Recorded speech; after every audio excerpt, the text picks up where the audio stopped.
اور نبی پاک صلی اللہ علیہ وسلم نے فرمایا جب تو بے حیا ہو جائے نا پھر تو آزاد ہے، پھر تو جو مرضی کا۔ اس لیے بزرگ جب کسی کو بے حیا کہتے تھے نا، اللہ اکبر، اور جب کسی کو کہتے تھے نا یہ بے حیا ہے تو لوگ سمجھتے تھے کہ کوئی ہلکی سی بات کر دی ہے، لیکن ان کا معنی یہ ہوتا تھا کہ بس بھائی اب اس کے ساتھ کوئی کلام کرنے کی ضرورت ہے،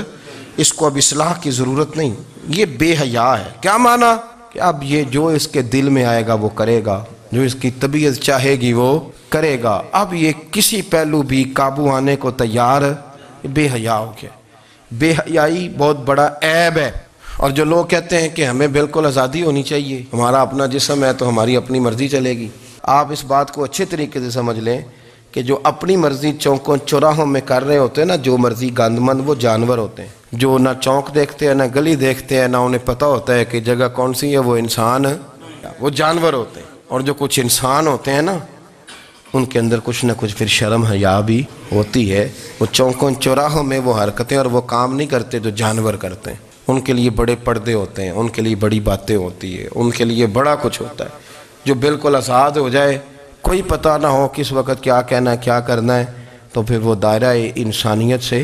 خارج ہو جاتا ہے۔ ہم آپ کو کیا دعوت دیں؟ آپ تو وہ باتیں کر رہے ہیں جو اسلام کا انسانیت کے حق میں بھی ٹھیک نہیں، آپ تو وہ والی باتیں کر رہے ہیں جن کا انسانیت بھی تقاضا نہیں کرتی کہ یہ باتیں ہونی چاہیے۔ لیکن ایک بات، ہم ان لوگوں سے پریشان نہیں ہوتے، کیوں؟ سن لیں، کوئی مایوسی نہیں، ان کے اندر جتنا زور ہے وہ لگائیں۔ یہ ملک بنا ہے رسول اللہ کے نام پہ، یہ اللہ نے تحفہ دیا ہے امت مسلمہ کو، یہ نبی پاک کے نام پہ بنا ہے، تو یہاں جھنڈا بھی وہی والا بلند ہونا ہے جو مدینے والے رسول کا جھنڈا ہے، اور یہاں وہی کام چلے گا جو نبی پاک نے بیان فرمایا۔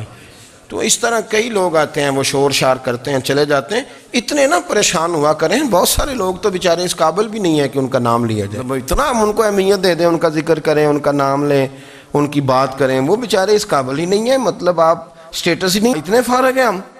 کہ اب جو بندہ آئے گا کہانی چھیڑے گا تو ہم چھیڑ جائیں گے، اور بھائی اللہ کا فضل ہے الحمدللہ تعالی، لوگوں نے بڑا شور کیا، اور بڑے زمانے سے دنیا شور کر رہی ہے، پر اللہ کے گھر مسجدیں بھری ہوئی ہیں، مسجدیں